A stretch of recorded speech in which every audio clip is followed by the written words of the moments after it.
अनारशाचं पीठ कसं बनवायचं हे आपण आज पाहणार आहोत।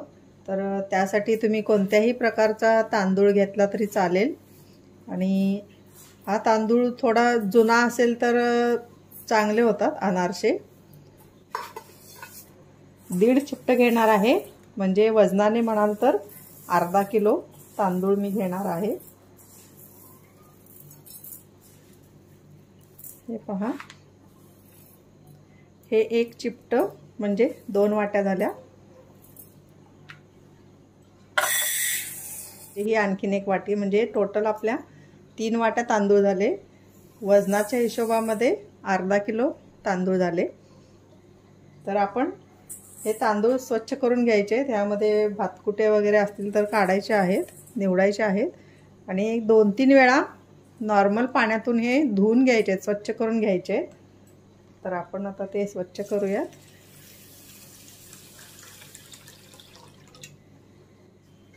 आपण बघताय हे तांदूळ मी 2 वेळा धुवून घेतलेले आहेत स्वच्छ पाण्याने। आता आपण या तांदळामध्ये पाणी ओतून आपण हे भिजत ठेवणार आहोत। 3 दिवस तरी आपण हे तांदूळ भिजवायचे आहेत, भिजत ठेवायचे 3 दिवस आणि मग तिसऱ्या दिवशी हे तांदूळ आपण काढणार आहोत।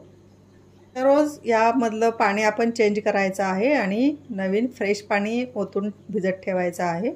तर अशा प्रकारे आपण 3 दिवस भिजत ठेवूया आणि तिसऱ्या दिवशी आपण काढूया, प्रोसिजर सुरू करूया।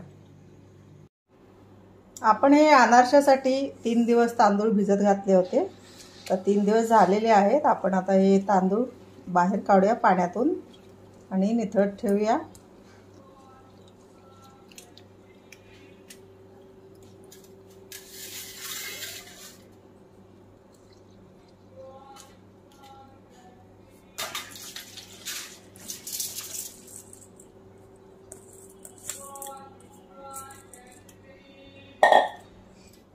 मी हे तांदूळ पुन्हा एकदा स्वच्छ पाण्याने धुतलेले आहेत, कारण त्याचा जो आंबूस वास असतो तो थोडा गेला पाहिजे, थोडा फेस येतो तांदळाला।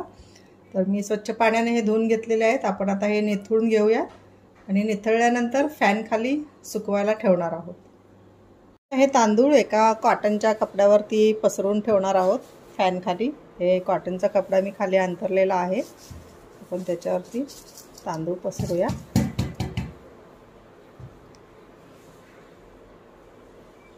फॅन खालीच सुकवायचे आहे, असे ते कोरडे झाले करून घ्यायचे आहेत फक्त। तांदूळ सुकत घातले होते फॅन खाली, ते आपण एकत्र केलेले आहेत। तर आता मिक्सरमधून आपण हे आता बारीक करून घेऊयात। तर थोडे थोडे मिक्सरमध्ये घालायचे आहेत आणि आपण आता हे बारीक करून घेऊयात। आपण अशा प्रकारे आता हे सर्व तांदूळ बारीक करून घेऊयात। हे सर्व तांदूळ मिक्सरमधून बारीक करून घेतलेले आहेत। तर आपण आता हे चाळून घ्यायचे आहेत, बारीक चाळणीने आपण चाळून घेऊयात।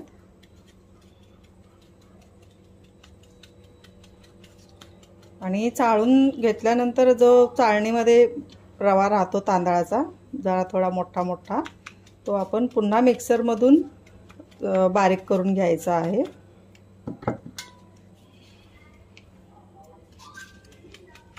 हे सर्व पीठ आता चाळून घेतलेलं आहे। आपण अनारशासाठी 3 वाट्या तांदूळ हे घेतले होते, आपण जे बारीक केलेले आहेत। आता आपण यामधलं हे पीठ थोडंसं काढून ठेवूयात, कारण जर गूळ जास्त झाला आणि पीठ जर लूज झालं तर आपल्याला ते मिक्स करून व्यवस्थित करता येईल। तर एवढं पीठ आपण बाजूला ठेवणार आहोत। हे 3 वाट्या पीठ होतं, 3 वाट्या तांदूळ होतं आणि त्या 3 वाट्या तांदूळचं हे पीठ आहे। आपण यामध्ये गूळ घालताना तांदूळ किती घेतलेत त्याच्या निम्मे गूळ घ्यायचा, पीठ मोजायचं नाही आहे। तर आपण हा 1.5 वाटी गूळ घेतलेला आहे मी। हा गूळ आपण थोडा थोडा यामध्ये मिक्स करणार आहोत। त्या अगोदर आपण जायफळ हे घालणार आहोत। गुळाचा पदार्थ आहे म्हणून जायफळ घालायचं आहे। जायफळ घालून अनारसे करून बघा तुम्ही, खूप छान होतात, टेस्टी लागतात। तर आपण आता थोडा थोडा गूळ घालून हे पीठमध्ये मिक्स करायचं आहे गूळ। पिठामध्ये थोडं मॉइश्चर आहे, त्यामुळे गूळ त्यामध्ये थोडासा असा मेल्ट होण्यासाठी आपण त्याचे पीठ हे ठेवणार आहोत झाकून। सगळं एकजीव केल्यानंतर आपण यामध्ये एकदम थोडंसं मीठ घालणार आहोत।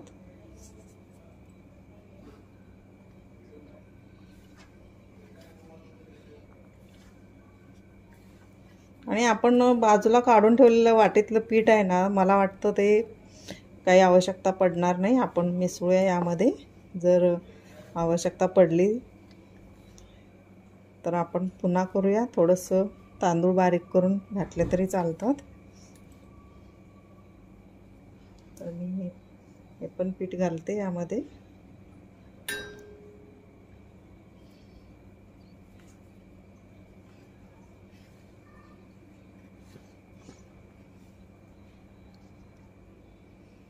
आपण बघताय हे बरोबर मॉइश्चर असलेल्या पिठामध्ये गूळ असा हा मेल्ट होतो आहे आणि हा व्यवस्थित झालेला आहे। आता आपण थोडंसं पीठ व्यवस्थित मळून गोळे करून ठेवूया।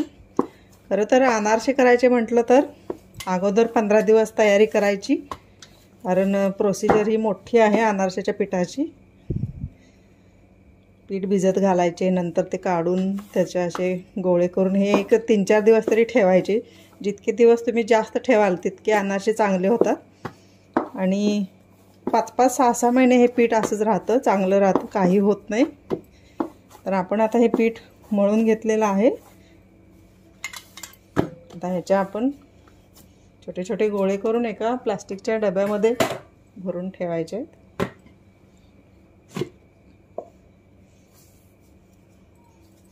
कारण याची फर्मेंटेशनची प्रक्रिया चांगली होते। प्लास्टिकमध्ये किंवा तुम्ही बंद स्टीलच्या डब्यामध्ये पण झाकून ठेवलं ना तरी चालतं।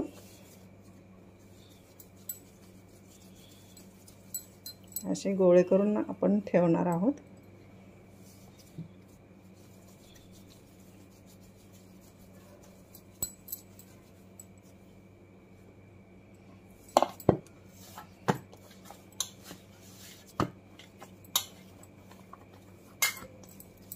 एक 2-3 दिवस, जास्त पण दिवस झाले तर चालतील।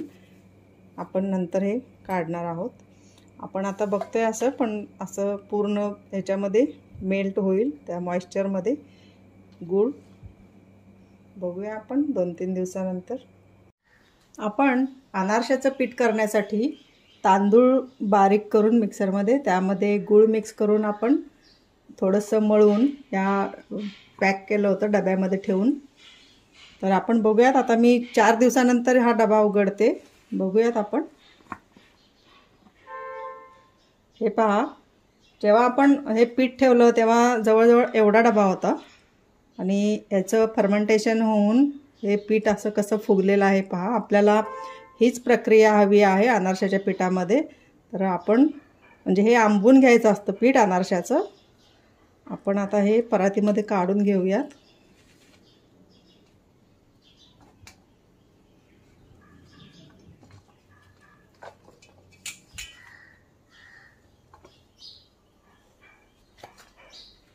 चमच्याने काढतो।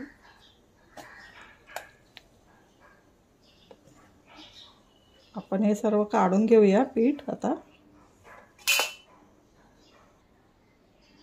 हे पहा, मी आता हे सर्व पीठ काढून घेतलेलं आहे।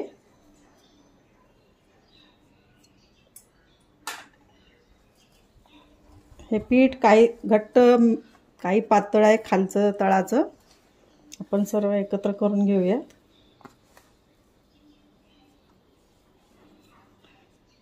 हे पहा, काही पीठ हे पातळ आहे, म्हणजे वरच्या पिठापेक्षा वरती सगळं ड्राय झालेलं आहे पीठ। आपण हे सर्व मिक्स करून घेऊया। मी हे पीठ आता सर्व एकत्र व्यवस्थित मळून घेतलेलं आहे। अजूनही आपलं हे पीठ अजून आपण 2-3 दिवस ठेवणार आहोत, कारण जर चांगली जाळी यायची असेल, अनारशेंची खासियत हीच आहे की एकदम चांगली जाळीदार अनारसे व्हायला पाहिजेत।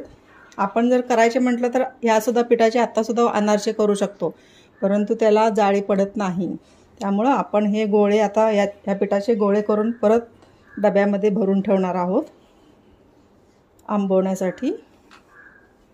आपण एक 4च दिवस ठेवलं होतं, अजून एक 2-3 दिवस ठेवणार आहोत आणि नंतर आपण पुन्हा काढून मग अनारसे करायला घेणार आहोत.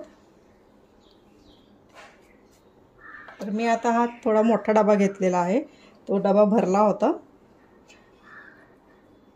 तर आपण असे गोळे करून ओबडधोबडच असतात हे गोळे करून ठेवायचे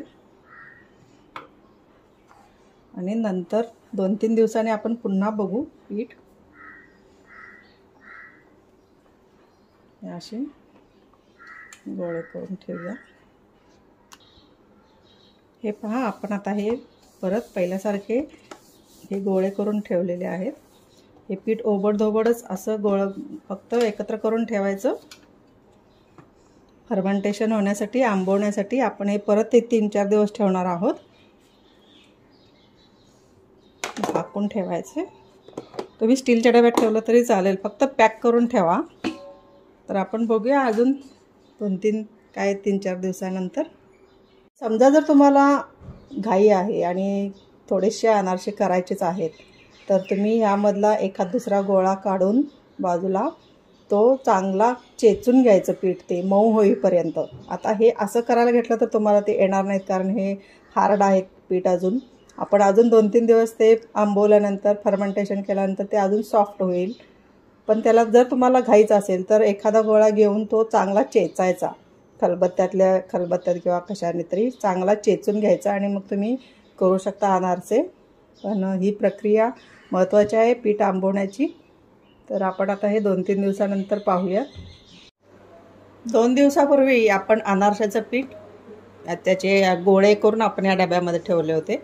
आपण बघताय हे कसं बाहेरून बघा कसं एकजीव झालेलं आहे. आपण आता उघडूया डबा.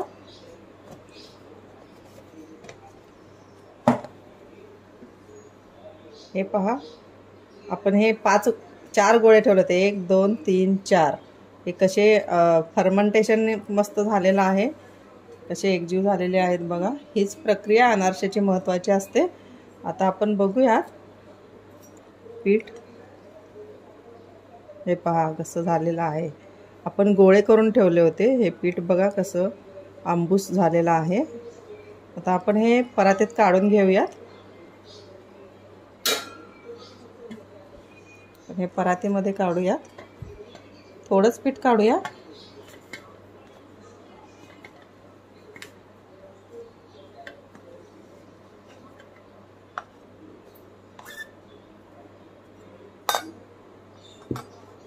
हे पहा, मी आता हे एवढं पीठ काढलेलं आहे.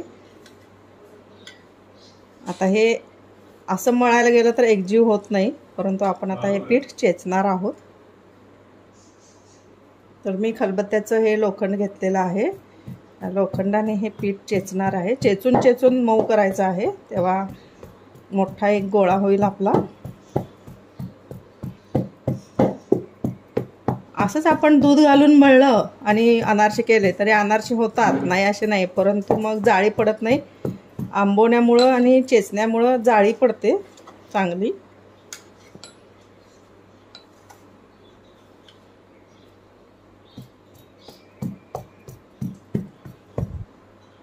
आपण आता हे पीठ चेचलेलं आहे, आपण एकत्र करून बघूयात.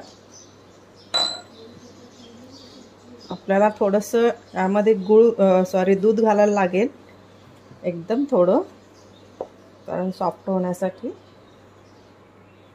एकदम आपण 1 चमचा दूध घालूया, बघूया.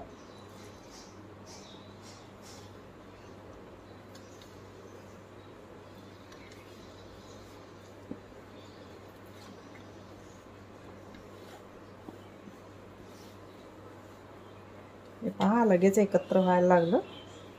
असं हे एकत्र करून आपण पुन्हा हे आता चेचायला घेणार आहोत. हे पहा, आपण 1 चमचा दूध घातल्याबरोबर आपल्याला हे असं एकजीव करता आलं पीठ ते. आता आपण हे परत या स्टेपला चेचून घ्यायचं आहे. चेचल्यामुळं अनारशाला जाळी छान पडते आणि मऊ होतं, एकजीव होतं सगळं पीठ.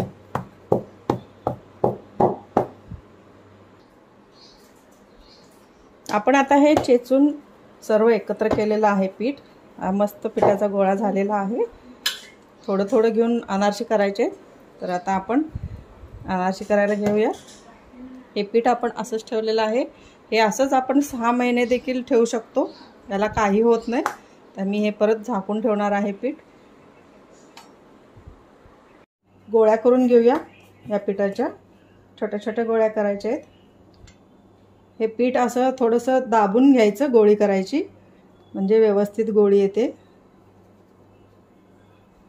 हे पहा, अशा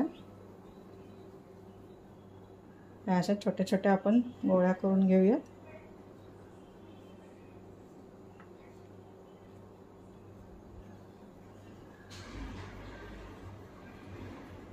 कारण दाबून का करायचं, कारण हे पीठ असं भुसभुशीत झालेलं असतं. हे पहा, हे जर तुम्ही अजून हे झाकून ठेवलं ना, अजून हे फर्मेंटेशन होणार, याचं अजून आंबूस होणार आणि अजून फुलणार. त्यामुळं फुलण्याची ही प्रक्रिया चालूच असते. म्हणून आपण घट्ट गोळा असं दाबून त्याचे गोळे करायचे. नंतर हे असा गोल करायचा आहे. तर मी असे अजून 2-4 गोळे करून घेते. आपण तयार करूया अनारसे. तर मी 5-6 गोळे करून घेतलेले आहेत. आपण अनारसे करून बघूया. तर ही एक प्लेट घ्यायची अशी, त्यामध्ये खसखस घ्यायची आणि हा गोळा आहे तो खसखशीवर ठेवायचा.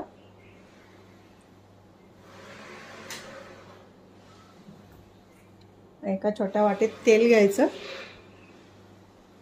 आणि हे जी 2 बोटं असतात, इंडेक्स फिंगर, त्या 2 बोटाने अनारसा असा मोठा करायचा. हे पहा, असा प्रेस करत करत तो मोठा करायचा. तुम्हाला वाटेल की एवढी खसखस एका अनारशाला, तर तसं नाही. जेवढी चिकटायची तेवढीच चिकटते, जादा अजिबात चिकटत नाही. तर हे असा अनारसा मोठा करायचा, जाळी छान पडते. पातळ करून घ्यायचं आपल्याला अनारसा. बरेच जण काय करतात, पुरीसारखं लाटून घेतात, नंतर ते खसखसवर ठेवतात, किंवा हातावर अशी गोल लातिंबी करून घेतात, नंतर खसखशीवर ठेवतात. तर मी तर अजिबात एक पण अनारसा तसा केलेला नाही.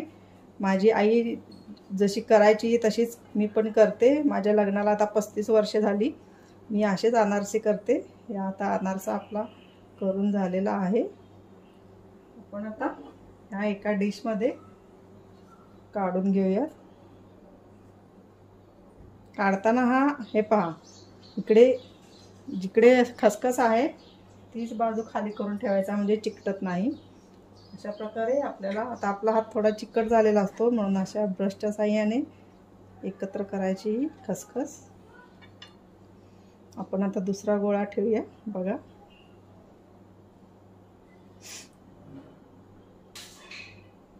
हे पहा, ह्या 2 बोटांनी हा अनारसा मोठा करायचा आहे आपल्याला, आणि तो लगेच होतो आणि जाळी छान पडते. अनारसा करायची खरी पद्धत हीच आहे. 2 बोटांनी अनारसा असा मोठा करायचा, पातळ करायचा आहे. ते फुगल्यानं आपण तळताना तो अनारसा थोडा जाड होतो फुगून. हे पहा, असे काठ पण बारीक करायचे. हे पहा, हा अनारसा कसा झालेला आहे आपला. अजून करायला येत असेल तर, अजून पातळ होत असेल तर अजून पातळ करायचा. हे पहा, हा अनारसा आपला झालेला आहे. आपण प्लेटमध्ये काढूया.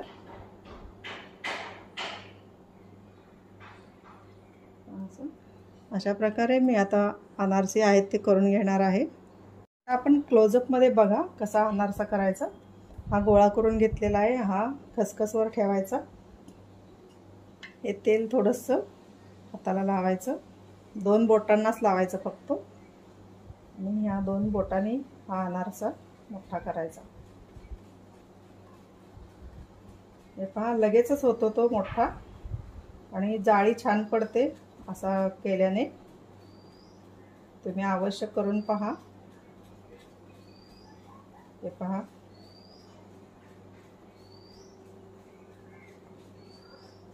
जाळी चांगली पडायची असेल तर असे 2 बोटाने अनारसे मोठे करा.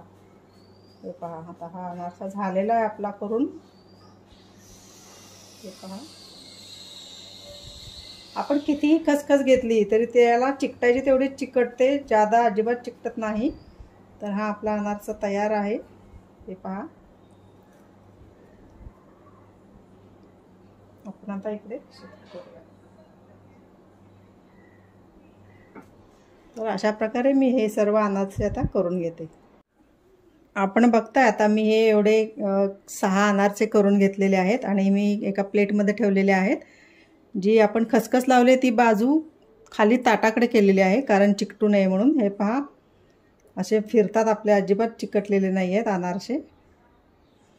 हे पहा आता आपण हे तळून घेऊयात. अनारसे तळण्यासाठी मी तेल ठेवलेलं आहे कढईत. त्यापूर्वी आपण बघूयात अनारसे तळल्यानंतर असे एक चाळण घ्यायची आहे. हे मोदकची चाळण वगैरे घेतली तरी चालेल. खाली बाउल घेतलेला आहे मी आणि याच्यावरती ही चाळण ठेवून मी याच्यावरती अनारसे तळून याच्यावरती ठेवणार आहे. म्हणजे जे पण एक्स्ट्रा तेल असतं त्यामधलं ते निथळून जाईल कारण अनारशामध्ये तेल राहतंच. आणि हे तुम्ही देखील असं नितळायला ठेवा एखाद्या चाळणीमध्ये आणि पूर्ण अनारसे नितळल्यानंतर डब्यामध्ये भरायचे आहेत. चला आपण तळून घेऊयात अनारसे. आता अनारसा सोडते. खसखसची बाजू वरती करायची आहे.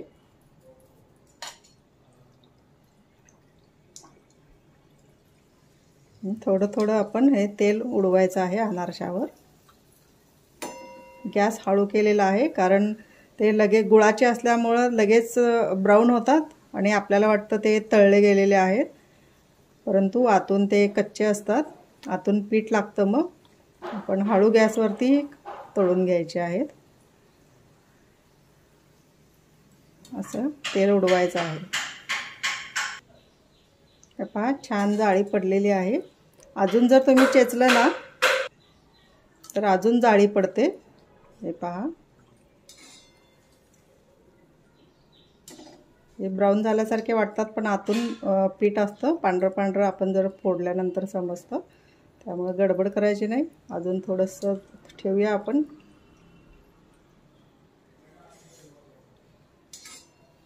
आणि अनारसा हा एकाच बाजूने तळायचा असतो.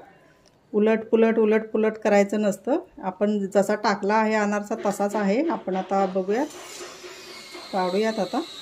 हे पहा चांगला निथळायचा आहे तेलामध्ये कढईमध्ये आणि नंतर देखील आपण जाळीमध्ये ठेवणार आहोत. छान झालेला आहे आपला अनारसा. आपण अशाच प्रकारे सर्व तळून घेऊया. आता हा दुसरा अनारसा टाकते मी. हे पहा खसखसची बाजू वरती करायची आहे आणि त्याच्यावरती तेल असं झाऱ्याने पसरवायचं. हे पहा कशी जाळी पडते छान मस्त. अनारसा फुगला नाही पाहिजे पुरीसारखा. मग तो अनारसा चुकला आपला करायला असं समजायचं. अनारशाला अशी जाळी पडली पाहिजे. जाळी जास्त पडली तर तो अनारसा चांगला बनलेला आहे असं म्हणतात. हे पहा तुम्ही जर हातावरती तळ हातावर घेऊन असं पुरीसारखं प्रेस केलं ना तर तो नक्की अनारसा फुगणार. कारण आपल्याला पुऱ्या करायच्या नाही आहेत. आपल्याला अनारसे जाळीदार अनारसे करायचे आहेत. हे पहा कशी जाळी पडलेली आहे. जेवढं अजून तुम्ही चेचाल ना पीठ तेवढी जाळी जास्त पडते. आपलं अनारशाचं पीठ परफेक्ट झालेलं आहे. गूळ पण बरोबर झालेला आहे. कारण गूळ जर जास्त झाला तर अनारसे विरघळतात. तर आपलं बरोबर गूळ झालेला आहे. पीठ पण छान झालेलं आहे. आता हा अनारसा तळलेला आहे. आपण काढूयात. हे पहा अशी जाळी पडायला पाहिजे. अजून ह्याच्याहीपेक्षा जास्त जाळी पडते. अजून चेचलं ना तुम्ही तर अजून जाळी पडते छान. अनारशाचं पीठ करता येणं महत्त्वाचं आहे कारण त्याचं जे गुळाचं प्रमाण आहे, फर्मेंटेशनची जी प्रक्रिया आहे ती व्यवस्थित झाली तर अनारसे येतात। चला तर मग आपण आता हे असे सर्व अनारसे तळून घेऊयात। हे पहा, आता आपण तळलेले अनारसे मी अशा पद्धतीने तेल निथळण्यासाठी ठेवलेले आहेत। तुम्ही देखील असेच निथळत ठेवायचे, कारण त्याच्यामध्ये तेल राहतं अनारशांमध्ये आणि निथळल्यानंतरच डब्यामध्ये भरायचे आहेत। आता आपण बाकीचे अनारसे करून घेऊयात। मी आता या सर्व पिठाचे गोळे करून घेतलेले आहेत। पण ह्याचे आता अनारसे बनवूयात। परत एकदा बघा, आता मी ही खसखस ओतलेली आहे इथे। तुम्ही जास्त खसखस आहे म्हणजे अरे बापरे एवढी लावायची काय नाही, याला जेवढी चिकटायची तेवढीच चिकटते। त्यामुळं अशा भरपूर खसखशीवर ठेवायचा म्हणजे खाली ताटाला चिकटत नाही। आणि ह्या 2 बोटांनी असा अनारसा करायचा आहे। हे पहा, असा तो लगेच स्प्रेड होतो, मोठा पण होतो लगेच आणि जाळी छान पडते। आपण बघताय, आपण जेवढं पण पीठ मळलं होतं अनारशाचं तेवढे सगळे आपले बनवून झालेले आहेत अनारसे। आता मी हे तळून घेते।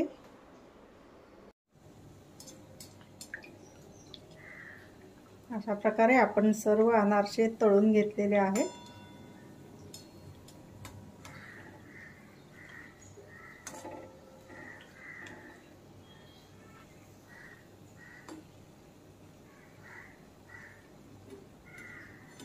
आपले अनारसे आता तळून झालेले आहेत। आपण बघताय, मी अशा पद्धतीने या चाळणीमध्ये तेल निथळण्यासाठी ठेवलेलं आहे। ही खाली बाउल आहे, बाउलमध्ये असं तेल थोडंसं आलेलं आहे बघा। असं आपण रात्रभर असं नितळत ठेवणार आहोत आणि दुसऱ्या दिवशी आपण सर्विंग प्लेटमध्ये दाखवणार आहे मी।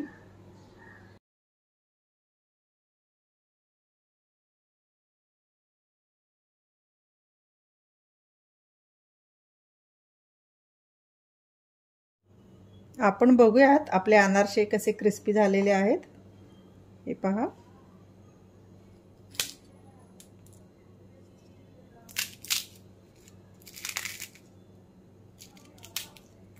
हे पहा, मस्त क्रंची झालेले आहेत। रेसिपी आवडली असेल तर रेसिपीला लाईक करा, चॅनलला सबस्क्राईब करा, खात रहा, बघत रहा।